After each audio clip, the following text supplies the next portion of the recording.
Hi everyone. Yeah, it's been a long while. I know I've taken a break in terms of like writing, in terms of like interviewing people. But yeah, I'm glad to be back. I'm glad to be like better and stronger.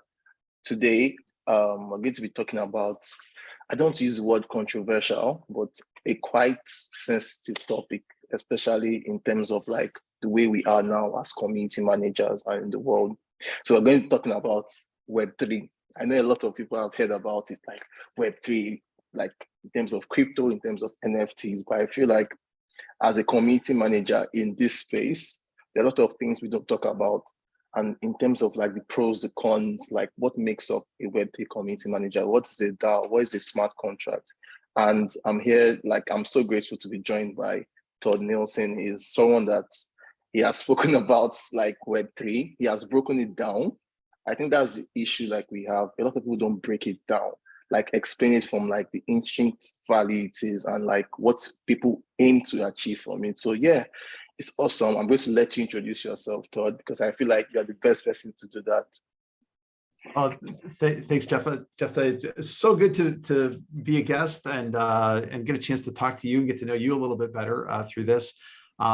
So I run a consultancy based out of Wisconsin in the United States called Clocktower Advisors, and I serve companies both large and small across the world that are thinking about how to build sustainable, thriving online community experiences, whether it's to face their customers, work with partners, or even internally for their employees. This is work that brings me great joy because I think it is essentially empowering, and that it really fulfills what I think was the original optimistic promise of the internet, to bring us all closer together and to create more joyfully with each other. So I suppose you could say I'm an idealist with a realistic bent. I like to see how these things can be made to work and work well. So thanks for having me on. It's a pleasure. It's a pleasure. And I know a lot of controversies around Web3. I said I was not going to use that word, but I think the biggest controversies or the biggest issues are like the understanding of what Web3 is about. A lot of people use a lot of buzzwords like, and people are like, I don't still understand. It's like you explain the whole of Web3, and I'm like, okay, start again from the beginning, because it's like people don't still understand. So I'd like to like understand it like from your own explanation in the most simple term. Like, what do you think Web3 is all about? Yeah, so you're right, and I think that there are some unnecessarily violent reactions to Web3 as a space right now. I look at it as this is all technology which is built upon the idea of a distributed ledger or a blockchain, ways to validate and verify ownership of information or assets. And so taking it from that relatively basic idea of my information is not just owned by Facebook or a major social media platform, but it's actually distributed across multiple places on the internet where that information can be validated, ownership can be validated of a digital asset. And so that undergirds everything from cyber currencies to NFTs, which are a hot topic, non-fungible tokens, to managing things like smart contracts that are the basis for distributed autonomous organizations, DAOs, DAOs, that are used to really kind of start innovating new ways for people to collaborate and connect with each other online. So something really simple turns into a lot of complexities, a lot of terminology, a lot of confusing stuff to newcomers that I think makes people initially distrustful. And I get that. But as a guy who's been around the tech space for a long time, I mean, my career in tech started probably back in the very late 90s. I see the same kind of violent reactions to Web3 as I saw for the rise of Web2. And all of the people losing their minds over social media saying, why in the world would I ever share my connections with somebody else online? What, this LinkedIn thing is never going to last. Well, it's still here, and I think that we should always treat these things with caution. as they come up, but there's a lot to be explored and embraced. And if we're going to continue to be professionals in the community space, I think we owe it to ourselves to understand a little bit about what Web3 is and what it can do. I think you said something that I sort of researched on, like the violent reaction, because someone called the internet a scam when it was just coming up. So it's like, even like when AWS was coming out, they're like, it's going to fail. So it's like, there's that initial like distrust, especially with crypto, like Bitcoin is going down, like Ethereum is going down, like NFTs, like they're going down. I think Coinbase announced like its loss for like Q1 this year. So there's a lot of distrust. So let's bring it back to like community, because that's literally what we're all about. So how do you think like Web3 affects the current space of like the online community right now? It's an interesting question because on the one hand, it's popularized the notion of community building and community management, being a community professional. There are many Web3 organizations that need community managers. They need to hire them. They need to have effective community spaces, because so many of the efforts, especially a lot around the rise of NFTs and the share of these, which would have by and large, in my experience, been neat-looking JPEGs or animated GIFs of things, but could be anything really. Those have all required some kind of community element to them, or at least that's been the perception. So the good side of it is it's popularized the idea of community in online spaces. The downside is I think the implementations have been less than desirable in a lot of cases. I don't want to paint all of the NFT communities with a single brush by any stretch of the imagination. I'm sure there are some good ones out there, but I've seen quite a few that are just sort of launched without a great deal of forethought. And so if I join an NFT community space and I see that there are 20, 30 channels on the Discord platform where these are sitting on, and as a newcomer, I have no idea where to start. That's very frustrating to me to see how poorly that experience has been put together. And if there's no sense of journey or understanding of why I'm joining that community and what I get out of being a part of that, if it doesn't attach to my identity or my values in some way, then it's not really a community. I'm not really there, for anything other than to have this transactional flip of a resource and put some money in my crypto wallet for it. And I think there is a way to connect it more viscerally to the things we care about, and that do say something about our identities, and that the NFT is incidental to that, or offers some value or marks some value that we think is personally important to us. Yeah, I couldn't have said it better. Like, we have to find a way to like we were saying before, like instinctive and extinctive values. Like, how do we create a community in Web3 that we sort of like harbor that instinctive values that community managers or community members have, and get them to like contribute without expecting like money or any Easter egg. And once we can solve that, I feel like there's going to be a major shift. And I think the next question I have is what most people have. I think most people they just want to enter Web3 because like there is big money involved. But I think I still have to ask the question, like, how do you start off being a Web3 community manager, if that's even a thing, like a Web3 community manager? Yeah, so I think if you see a career for yourself in that space as a community manager, I think that you are well served to look at the road that has been traveled by many Web2 community managers, which is to understand the basics of creating trust and involvement of people online. You need to make sure that it is more importantly than ever with Web3, that you are establishing a safe space for people to access. Safe in terms of, I feel like I'm not being scammed because there is so much scam artistry that has gone on within Web3.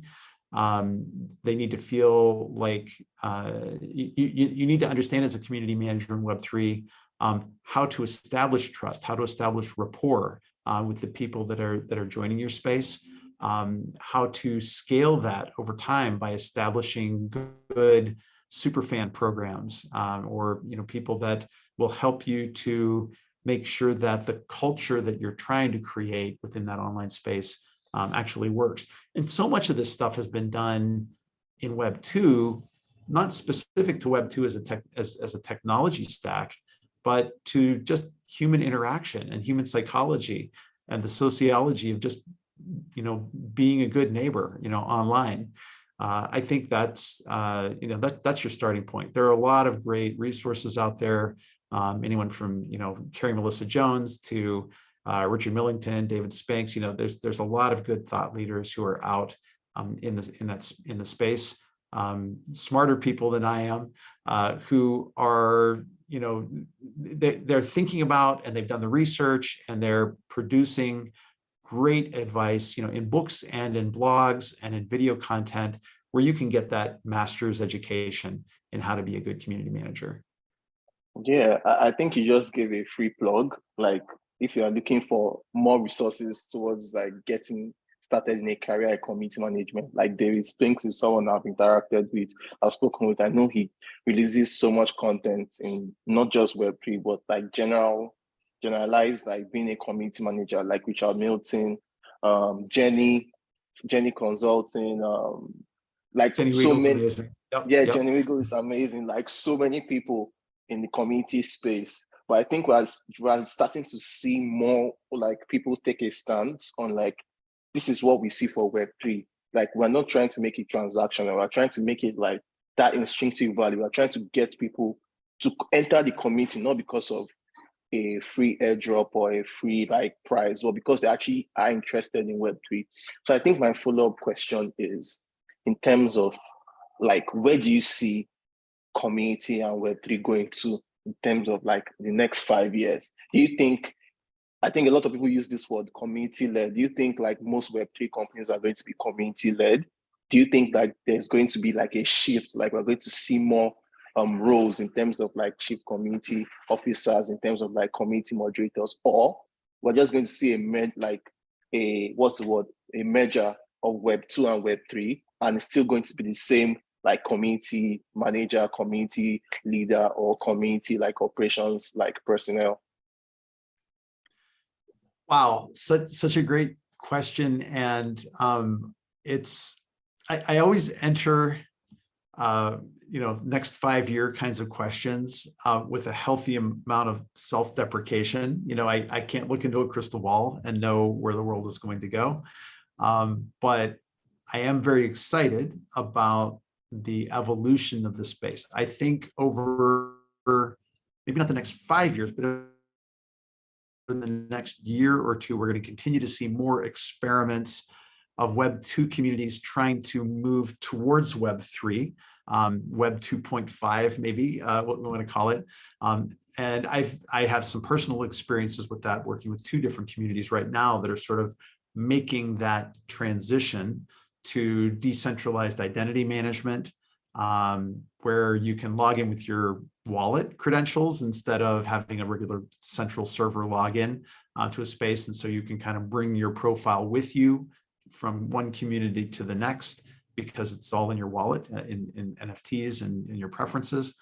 So I think that's going to become a little more normalized within the next couple of years. So we're going to see some baby steps there.